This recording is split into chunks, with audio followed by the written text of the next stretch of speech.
So may update muna ako sa inyo na nasilip ko na mga OLA. Updated list po ito ng mga OLA na nagpo-post sa Facebook. At grabe yung mga captions o yung mga sinulat nilang paninira doon sa mga OLA victims. Ito masaklap doon, binanggit nila yung mga OLA na yan. No? Kaya panoorin nyo ng buo itong video ito at malaki ang maitutulong sa inyo nito kung sakasakaling maranasan nyo o kayo mismo yung mga naipopost dito. Pero tatakpan ko yung mga pagkakakilanlan, kayo na pumunta dito sa Facebook page ng OLA agent na ito. Pero bago ang lahat, maglalambing ako sa inyo na paki-follow po ang aking social media account, ang Facebook at ang YouTube. At kung nakatulong sa inyo, malaking tulong din po sa aking mga social media ang pag-like, pag-share at pag-hit ng notification bell para updated po kayo sa mga videos natin about sa usapang online lending app. Disclaimer, hindi ako nagpo-promote, hindi ako nanghihikayat na mangutang kayo dito sa mga ulang ito. Ako po mismo, hinihiraman ko sila, ina-applyan ko sila para masubukan ko, para magkaroon ako ng personal usage at ma-share ko yung real share experience na pwede nyo maging expectations o info para magkaroon kayo ng tamang heads up dito sa mga ula na sinusubukan kong applyan. At syempre, para magkaroon kayo ng mga tamang knowledge about dito sa mga ula na ito. Then, diretso na tayo. Etong OLA na ito, no, itong OLA agent na ito, ang gulo ng pangalan, talagang sinadya. Alam na natin na talagang mga OLA agent gumagamit ng dummy account. Pati nga pangalan, ang gulo yo. Pakita ko sa inyo. Ayan. FH Uro DHXDG, di ba? Tapos wala siyang picture. Then, blanco. Yung kanyang nasa about info, okay? Pero, ito yung mas nakakatuwa lang doon na ano, nangyari, no? Natuwa ako dahil nilaglag niya yung sarili niyang kumpanya o yung kanyang tinatrabahuhan na online lending company. No, nilaglag niya rito, biruin mo. Pero itong OLA na ito, no, walang bigla sa Play Store ng sinilip ko ngayon. Okay, mga kadyani? So ito yung post niya. Excuse me, medyo makatila-lamunan ko.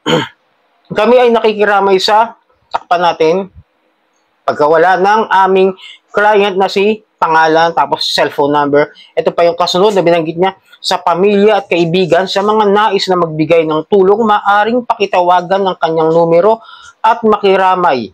Kami ay lubos na nalulungkot sa sinapit ng buhay niya. Sinagot na namin ng kabaong, bulaklak at pakape, pati kandila bago siya sumakabilang buhay.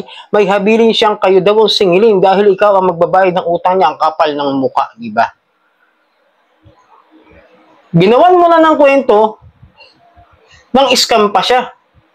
And then, ito yung app, pakita ko sa inyo sa baba, yung OLA niya, Fast Track at Metacash Pro. Medyo familiar kayo, di ba? Ako familiar kasi nasubukan ko itong Metacash. Kasi, yung OLA nito, yung OLA na ito, is si transmitter. Pakita ko sa inyo yung iba. Ito, no? Yung ibang pinost niya, takpan na lang natin yung ibang mga nakapangalan niya. Ito yung sa sumunod na pinost niya, yung Fast Money at Credit Pillar. Explain ko sa inyo, no? Si Quick Pesa at si Cred Balance. Okay, yan na yung mga list na yan. Fast Track, Metacash Pro. Nasa baba yan. Diba? Tapos Fast Track at Credit Filler. Tapos ito, yung Quick Pesa at Transmitter. Quick Pesa at Cred Balance. Flexipan at Cred Balance. Okay? Tapos ito pa, yung Metacash Pro. Ayan. So, kung familiar kayo, diba, ito yung kailan lang na ginawan ko rin ng video, yung Transmitter. Yung OLA na yan, ay marami ring OLA sa loob na umaabot ng halos, kung di ako nagkakamali, nasa 20 plus na OLA.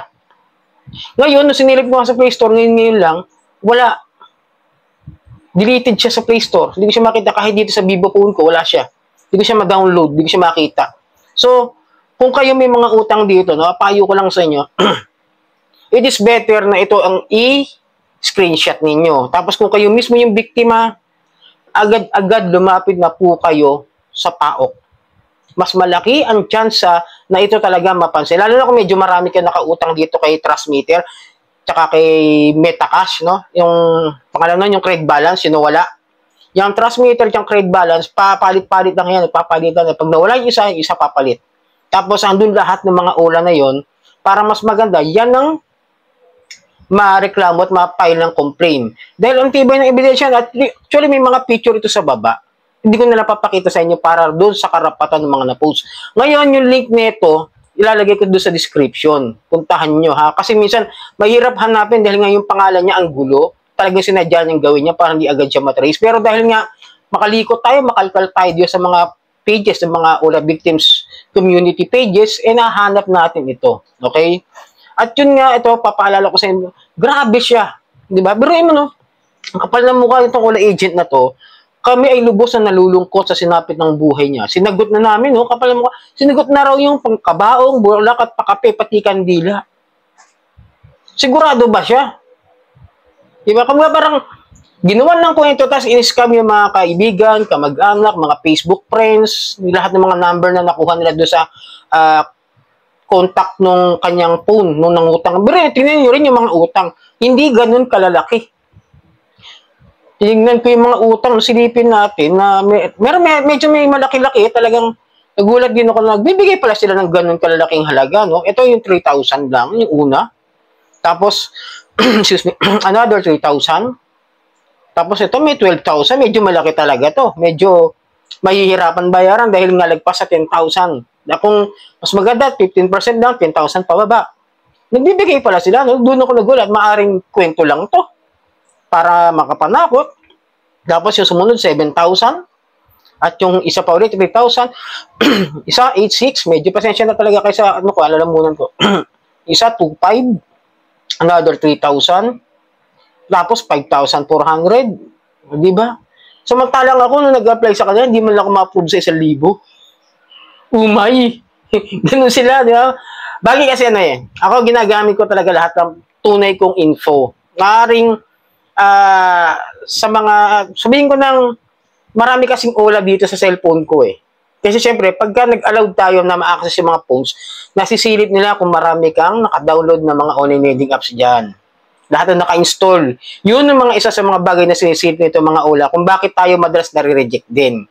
Pero itong mga ganito, yung transmitter, tandaan nyo ha, yung credit balance, wala po yan sa list ng SEC, ng Recorded Online Lending Platform. Paalala lang ha. Nagbawas na nga sila yung dating 147, if I remember it correctly, itong update na huli, nung September lang, after ng August 20 na ginawa ko, nung September 8, 108 na lang po yung mga OLA na nasa list ng Recorded Online Lending Platform. Okay? Ganun na po, mga nasa 29 mahigit na yata, o kulang-kulang 30 OLA na po ang naibawas nila. Tapos, paunti-unti, aalisin pa yung iba dyan, lalo na yung mga pinakamaraming complaints ayon sa PAOK. Susunod na video, gagawin ko yung 300 plus na unti-unting tanggalin ng PAOK ayon sa kanila. Pero ito, ulitin ko sa inyo ha, biruin nyo yun, paalala ko sa inyo, picture na ito, screenshot na ito, kung nakita nyo yung sarili nyo dito sa post na ito, napakalaking ebidensya po ito, okay, ng kanilang pangaharas. Ayan, nakalagay yung kanilang OLA. Biggest proof evidence na pwedeng maging dahilan para ma-raid. Okay? Para magkaroon ulit ng raid. Pero alam ko may mangyayaring raid ngayon before this year end. Okay? So sana nakatulong ang video ito. Muli maglalambing ako sa inyo. Napaki-follow po ang aking social media account ng Facebook at ng YouTube. Maraming pong salamat sa uulitin.